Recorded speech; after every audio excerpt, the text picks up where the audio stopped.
So the sunsets and the sunrises here will just knock you out. It's like you're swimming through cider, the air's golden, the light's golden, it is so beautiful.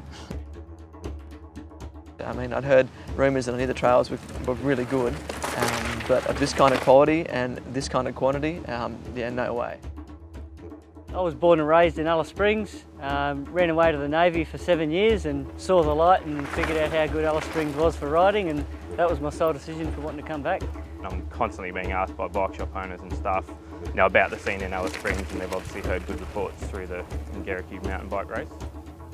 I've travelled Australia and the world riding mountain bikes, and this is still one of my highlights. Amazingly bright orange and bright red ochres and stuff. It's just so varied, and I had no appreciation for just how visually cool it was going to be riding out here.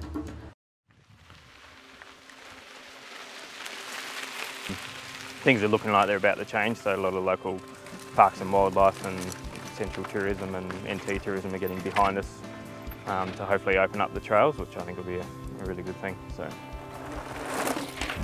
I moved here from Christchurch, New Zealand about 2 years ago, and I've been enjoying the trails here ever since.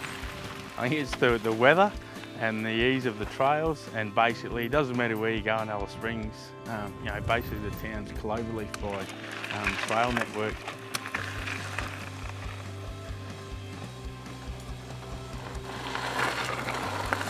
The thing that makes the trails here so good for visitors is that while the terrain is quite varied and requires some technique, if you go slower, it just backs off skill-wise immediately. So it's very accessible for most people.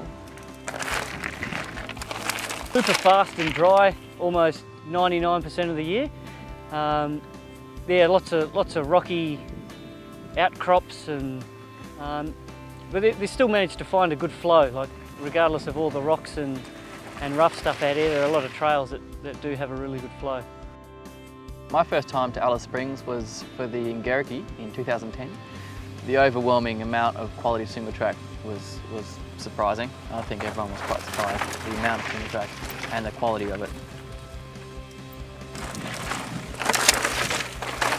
Bike riding is absolutely brilliant here, yeah. Because the trails are sort of quite open, fast and flowy, good set of lights and camelback in a couple of hours, yeah.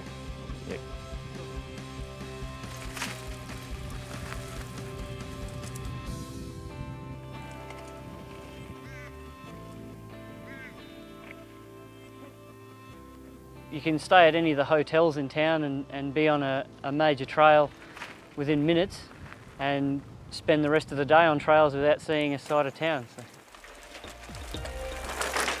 The epic variety of trails. You can ride whatever bike you want.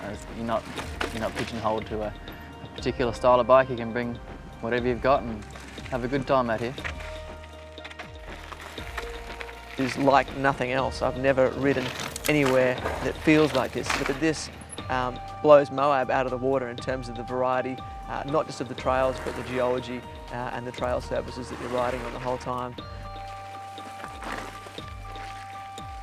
Don't come to Alice without your camera.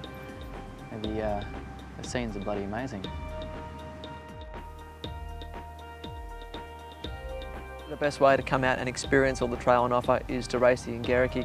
The trails here aren't marked and they're not mapped, so unless you're with locals or you're a part of the race, it's going to be pretty hard to get the best of what's on offer, and there is so much here on offer. So John Jacoby, the course setter, makes sure that he takes in all of the best local single track, absolutely all of it.